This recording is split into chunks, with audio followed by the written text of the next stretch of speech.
what actually was Godhra Kand and what actually is Gujarat Riot. Gujarat Riot is different than Godhra Kand. Right. Godhra Kand is about 59 people who were burnt alive in the train Sabarmati 22 years back. It took out a lot of ourselves, emoting those emotions जो घंटों तक हम एक साथ रोते थे. To imagine and to comprehend your entire body being burnt and you not being able to do anything about it, I think मेरा brain जब तक मैं सेट पे गई और आग के आसपास आई तब तक वो कॉम्प्रहेंड नहीं ही कर पाया था. कहानियाँ से ज़्यादा था, जैसे सर ने बताया भी, इमोशन बहुत इंपॉर्टेंट था. क्योंकि ऐसे जगह जाकर आप पूछ नहीं सकते कैसा लग रहा है, क्या लग रहा है. Hello and welcome. You're watching India.com Z with me Malika Mehzabin. And आज हमारे साथ एक बहुत स्पेशल कास्ट है और एक बहुत स्पेशल फिल्म की कास्ट है. Let's welcome the cast of Godhra. Let's welcome the director MK Shivakash, Hitu Kanodia, Denisha Ghumra and Rajendra Tiwari. So thank you so much for taking time for us. So let me begin with this, and this is for all of you. Trailer आया, trailer को बहुत अच्छा response मिला. People really loved it, really connected to it, and now the movie is just around the corner for the release. So how are you guys feeling? कैसा है ये? एक सच्चाई को जो it was under the covers for 22 years, उस सच्चाई को उजागर करने का समय आ गया है. Now finally we are going to get it out. जो चीज़ गोधरा कांड जिसका नाम था, वो हम हमारी फिल्म एक्सीडेंट और कॉन्स्पिरेसी गोधरा जो 19 जुलाई को रिलीज़ हो रही है उसके द्वारा लोगों तक लाने वाले हैं. युवा पीढ़ी को भी पता चलना चाहिए व्हाट एक्चुअली वाज गोधरा कांड and what actually is Gujarat right. Gujarat right is different than Godhra कांड. Godhra Kand is about 59 people who were burnt alive in the train Sabarmati 22 years back. And this film is also about Nanavati Commission, wherein in the court ये सब हुआ था. दो पक्षों के बीच में जो भी तर्क वितर्क हुआ, उस सारी चीज़ों को ला करके हमने ये फिल्म बनाई है. Our young director with such maturity has made the film that we are really blessed to be a part of the film. I think ये फिल्म मेरे लिए is one thing it's special because it's my debut in Hindi. दूसरा ये कि while growing up जब ये हुआ था 2002 में, तो मैं शायद बहुत छोटी थी. तो ग्रोइंग अप मैंने गुजरात राइट्स के बारे में बहुत सुना था. गोधरा कांड के बारे में, जो साबरमती एक्सप्रेस में इंसिडेंट हुआ, उसके बारे में इतना नहीं सुना था जितना कंपैरेटिवली मैंने राइट्स के बारे में सुना था. तो आई थिंक ये फिल्म मेरे लिए बहुत कुछ मुझे जानने को मिला जो मुझे नहीं पता था. तो that ways it is also very very special and I really hope कि जिस इंटेंशन से ये बनाई गई है और जिस तरीके से इसको प्रेजेंट किया गया है, I hope that it reaches that way as well. Yeah. Okay. So coming to our director साहब, अभी sir just told us that it has been 2 decades for this entire situation to have happened. आपने film लिखी है, आपने film direct की है, तो क्या एक ऐसा इग्नाइटिंग पॉइंट रहा जो आपको लगा कि ये सब्जेक्ट अब लोगों के आगे आना चाहिए and people should see it to know the reality? बिल्कुल. मेरे हिसाब से ये बहुत लेट है. ये सब्जेक्ट बहुत पहले आ जाना चाहिए था. हमने 2014 से स्टार्ट किया था ये काम, और ये बहुत ही सच में बहुत डिफ़िकल्ट था रिसर्च के दौरान भी, क्योंकि ये एक ऐसा मुद्दा है जो कोई बात नहीं करना चाहता, खास करके pre Godhra in the sense जो गुजरात दंगा हुआ था उसका रीज़न ये था कि साबरमती ट्रेन बर्निंग, उसके बाद गुजरात दंगा हुआ था. तो बहुत लोगों को पता ही नहीं हुआ है कि प्री गोधरा क्या है, पोस्ट गोधरा क्या है. गोधरा मतलब लोग जानते हैं, गुजरात दंगे के बारे में बात करते हैं. तो ये क्लियर होना बहुत ज़रूरी है, सच्चाई को आना बहुत ज़रूरी है, लोगों को पता चले कि दोनों अलग अलग घटना थी. और ये फिल्म पूरा दर्शाती है कि ये जो दंगे होते हैं हमेशा गलत होते हैं, हमेशा इनोसेंट लोग ही मारे जाते हैं, लेकिन हुआ क्यों, इसके ऊपर पूरी फिल्म है. और कोई ये नहीं, कोई पक्ष लिया नहीं गया इस फिल्म में, ये या वो साइड, बिल्कुल एक सच को दिखाया गया है. So sir, coming to you, since this topic has been very sensitive ever since everything happened, Godra happened, post Godra happened, and this topic has been extremely sensitive. तो कभी एक ये anticipation दिमाग में रहा कि किस तरीके का response रहेगा लोगों का after movie जब आए, mixed response रहे, कैसा रहेगा फिर? राइट सो सबसे पहले ये फिल्म हाँ करने का कारण ये था कि आई गॉट टू नो कि 5 years of research is been done by the director. He went to Godhra itself, the place where things happened. उन्होंने नानावटी कमीशन के बारे में सारी जानकारी, हमारे राजेंद्र तिवारी जी भी यहाँ पे खड़े हुए, वो भी आपको सब बताएंगे. उनसे भी सारी सच्चाई जानी नानावटी कमीशन के बारे में. This person has met about 1,000 people before going into the final draft of the film. उसके बाद he put it to us, और फिर हमें कॉन्फिडेंस हुआ कि नहीं यार, ये आदमी जो बोल रहा है ये सच है. He is not biased about any community, any side, any party. No, he has just put the facts as and how it was from the court of Nanavati commission, और जो भी जितने भी पीड़ित लोग थे उनके परिवारजनों के पास से सब कुछ जानकर लगा कि नहीं, ये फिल्म हम कर सकते हैं. और and that's why, and today I am really feeling blessed that I did this, such an emotional, such a sensitive and such a factful film. It is just not about entertainment or just एक ripple create कर दो तुम, एक सनसनी खेज एक film बना दो और उसको हिट कर दो. ये हमारी मंशा नहीं है. That's not our intentions. We have made a good, nice, decent and true film. Okay, so coming to you, this is your Bollywood debut. You mentioned it, right? And you have done a lot of Gujarati films. Like people have really loved you over there. So what took you so long to take up the script? And what was that one point जहाँ आपको लगा कि नहीं, ये script I have to do?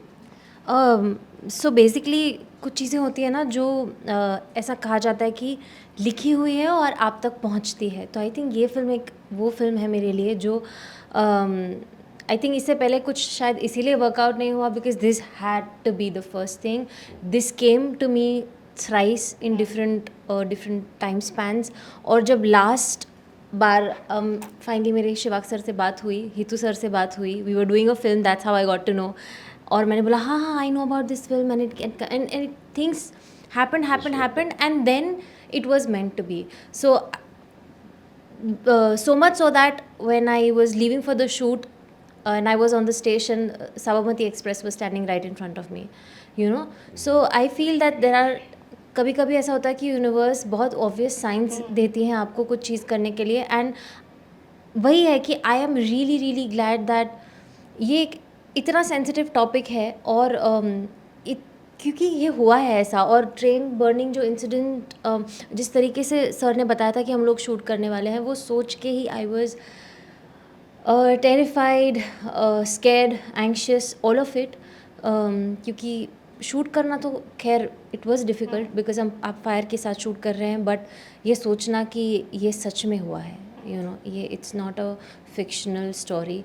बहुत सारे लोगों ने ये आग को इतने नज़दीक से देखा है, आग को अपने आप को खाते हुए देखा है. तो ये बहुत ही this has happened and I feel I am blessed कि जो मैंने पहली बार कुछ अगर नेशनल या हिंदी सिनेमा में किया है, तो ये I'm able to tell a true story. I think That's lovely. I mean, that's very insightful. People would really connect to something like this. Rajendra ji, आपसे ये मुझे पूछना था, since you're a lawyer itself. Right. तो जैसे आप एक court room में हैं एंड आप एक दलील दे रहे हैं या आप कुछ बता रहे हैं सामने से, तो is it just the same, like have you experience the same on the sets of the film, और वॉज इट डिफरेंट कि आपको कुछ चेंजेस करने पड़े अपने टोन में या अपनी बातों में, कैसा था वो? सत्य कहूँ तो ये सत्य का तथ्य फिल्म में दिखाया है. जो घटना, दुर्घटना, हादसा, जो कुछ भी शब्द कहें, it was a terrible and horrible incident. ईश्वर कभी ऐसा इंसिडेंट का निर्माण न करे, परंतु कुछ दंगाइयों ने जो कार्य और कृत्य किया उसकी वजह से, जैसा बताया, 59 लोगों की हत्या हुई। जो कहानी है सत्य, जो कि इंसिडेंट हुआ, उसके बाद investigation justice Nanavati and Mehta commission ने किया। एक तरफ पुलिस ने इन्वेस्टिगेशन किया, कोर्ट में ट्रायल हुआ। कल्प्रिट जो थे उनको ट्रायल कोर्ट ने और हाई कोर्ट ने सज़ा सुनाई है। They are behind the bars. Supreme court में पेंडिंग है। That is the legal battle. मेरा रोल इसमें जस्टिस नानावटी का है। मेरी परिस्थिति थोड़ी इस प्रकार की थी कि एक तो जो मैंने कहा ऐसे जो ट्रायल थी या तो तथ्य था जो अथॉरिटिवली चलता था कमीशन में और कोर्ट में, उसमें मैं एक साइड के साथ था। यहाँ पे मैं न्यूट्रल एज ए जज था। जो कुछ भी घटना के दिन से लगा के उस दिन तक हुआ उसी को फिल्माया गया है। मैं इतना कह सकता हूँ एज ए जज कि जो मेरे बैक ऑफ द माइंड में जो रियल स्टोरी चल रही थी, जो मैंने देखा है, सुना है, पढ़ा है, आर्ग्यू किया है, वो सब जो मेरे दिमाग में चल रहा था वही सामने फिल्माया जाता था। So Hitu sir and ma'am coming to you, you know ये मूवी इतनी इंटेंस है, इसका ट्रेलर इतना ज़्यादा इंटेंस है that I am pretty sure that while doing your roles and your characters आप लोगों को भी उस इंटेंसिटी से गुजरना पड़ा होगा. So how did you both come out of it, क्योंकि कहीं ना कहीं वो एक इम्पैक्ट छोड़ जाता है दिमाग पे. तो how did you manage to come out of that role? It was difficult. Couldn't come out the same day. It took a few days. थोड़े दिन लगे थे और हम सब जितने भी लोग इन्वॉल्व थे फिल्म में, the director, the actors, all of us, हम लोग अंदर अंदर एक दूसरे से बात करके अपने आप को उस जो हम लोग कर चुके हैं उससे थोड़ा फ्रेश होने की कोशिश करते थे. Because it was really it took out a lot of ourselves, emoting those emotions जो घंटों तक हम एक साथ रोते थे. So those feelings and those things were very very difficult as an actor, as a human. वो चीज़ सोचनी, उसे निभानी, उसे करनी, ये सब कुछ बहुत मुश्किल रहा है. So it like you rightly said, it took us few days to get out of it. Your experience? I think जैसे मुझे पता चला और पहले दिन शूट कर जो हम कर रहे थे, मेरा पहले दिन से वहीं पे ब्रेन अटका हुआ था कि मैं बर्निंग सीक्वेंसेस को कैसे जस्टिस कर पाऊँगी. क्योंकि हमको थोड़ी सी भी अगर खाना बनाते वक्त जल जाते तो भी क्या ही फील होता है, we know, but to imagine and to comprehend your entire body being burned and you not being able to do anything about it, I think मेरा ब्रेन जब तक मैं सेट पे गई और आग के आसपास आई तब तक वो कॉम्प्रिहेंड नहीं ही कर पाया था. I could not prepare for that. और आई थिंक मुझे जो बहुत वर्क किया, एक तो हितू सर के साथ मैंने बहुत काम किया है गुजराती में, तो वी हैव दैट कंफर्ट. और तो एक वो होम, मतलब हितू सर का सेट पे होना becomes like okay you are safe and you know you are at home and it's all good. So when ऐसे जो भी सीन्स थे तो it really help that he was there. Sir also was very very clear हमेशा से कि वो उनको जो इमोशंस है वो बहुत करेक्ट पकड़ने हैं उन चीज़ों के बारे में. I think the best thing also that helped me was my own family, because जब मैंने ये scenes करे तो of course as an actor you use different things to kind of make it right, and I think सिर्फ उनको call करके बताना कि यार मैं आपसे बहुत प्यार करती हूँ, ये I think that really helped. Yeah. So can you imagine sequences जिसमें बाप आता है ढूंढते ढूंढते अपने बच्चे को और अपनी बीवी को, और उसको दिखता है कि जली हुई लाश पड़ी हुई वहाँ पूरी काली, और चिपक के दोनों माँ और बेटा है ऐसे मृत अवस्था में. कैन यू इमेजिन एक औरत अपने 6 महीने के बच्चे को, उसको बचाने की कोशिश कि मैं क्या करूं कि बच्चे तो ट्रेन के डिब्बे के जो पुराने जो पंखे हुआ करते थे उसके ऊपर ऐसे बच्चा रख दिया 6 महीने का, क्योंकि वो जले नहीं और खुद जल रही है, और फिर भी वो आग ऊपर जाती है और वो बच्चा भी जल जाता है माँ की आंखों के सामने. Can you imagine all these emotions. एक बुढ़ी औरत, उसको पत्थर पड़ रहे, उसको लग रहा है और ऊपर से उस पर पेट्रोल छिड़क करके आग डाली जा रही है. All these emotions were very very heavy for all the actors. and these we were just performing. It truly happened. So that was very, very hard for us, Sardi. It's definitely because you are saying it and I am getting goosebumps. So it has been. That's the way it was. It would have been very difficult in fact. So coming to you, जब हम इस तरीके की कुछ films बनाते हैं तो fact check होना बहुत ज़रूरी है जी, उस जी। चीज़ में. You have to be sure, like 110% sure. So whatever your ways to make it foolproof, a proper package that yes it's fact check, और जब ये लोगों के पास जाएगा तो people will not be able to make like take up a loophole out of it. जी हाँ, इसलिए मैंने कहा कि मैंने 5 साल तक रिसर्च किया, डे नाइट. हज़ारों लोगों से मैंने मिला, विक्टिम के फैमिली से, जो जो इससे रिलेटेड थे सबसे मिला हमने. और जैसा कि बताया सर ने, नानावटी मेहता कमीशन बेस्ड ये फिल्म है, एक कोर्ट रूम ड्रामा है. साथ में जो हुआ, विक्टिम की जो कहानियाँ मैंने सुना, कहानियाँ से ज़्यादा था, जैसे सर ने बताया भी, इमोशन बहुत इंपॉर्टेंट था. क्योंकि ऐसे जगह जाकर आप पूछ नहीं सकते कैसा लग रहा है, क्या लग रहा है. और वो इमोशन सच में बहुत डिफ़िकल्ट था शूट करना भी, और एक्टर के लिए बहुत मुश्किल था. क्योंकि वो जो कैरेक्टर करते कार सेवक, सेवा करने वाला, वो बहुत डिफ़िकल्ट था. क्योंकि कार सेवक का मतलब ही होता है सेवा करने वाला, जो उस खुद जल रहे हैं, बच्चे हैं, आस पड़ोसी है, फैमिली है, उसे भी बचाना है. तो रियली बहुत ही डिफ़िकल्ट था शूट करना भी. और जो एक्टर किया, उन्होंने परफॉर्म किया, बहुत ही अलग इमोशन था. और शूट करने के पहले सब इतना इमोशनल हो जाते थे, ट्रेन के अंदर जाते ही रोना शुरू हो जाता था. और हमारा ये होता कि मैं ये करता था शूट के वक्त कि कुछ भी प्रॉब्लम हो तो बताना, कॉल कर. लेकिन इतना चिल्लाहट होती थी, समझ में नहीं आता था रियल में कुछ हो गया या कुछ हो गया. ये बहुत डिफिकल्ट था. कभी कोई शूट कट होने के बाद भी कि एक्टर रो रहे होते हैं, आधा घंटा तक पता नहीं चल पाता था कि वो सच में क्या हुआ, कहीं जल तो नहीं गया, ये नहीं हो गया.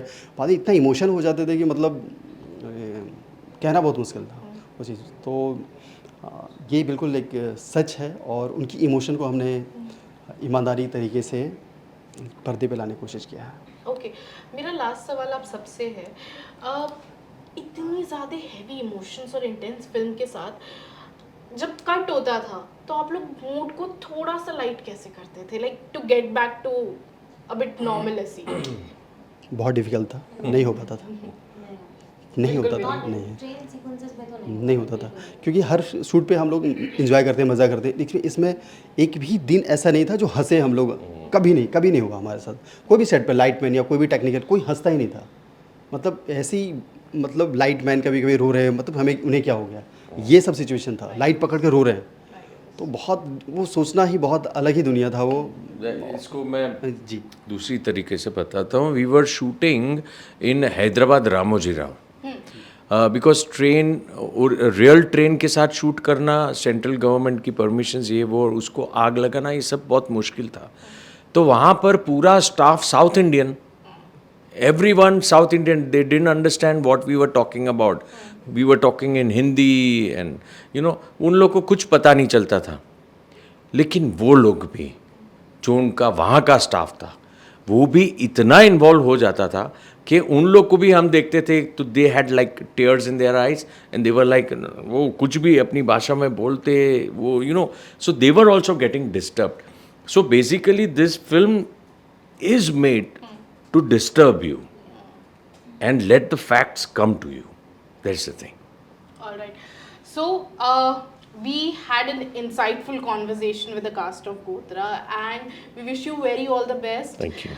Movie आने वाली है. I hope लोगों को पसंद आए, लोगों को सच्चाई दिखे, and wishing you all the best. Thank you very much. When is it coming?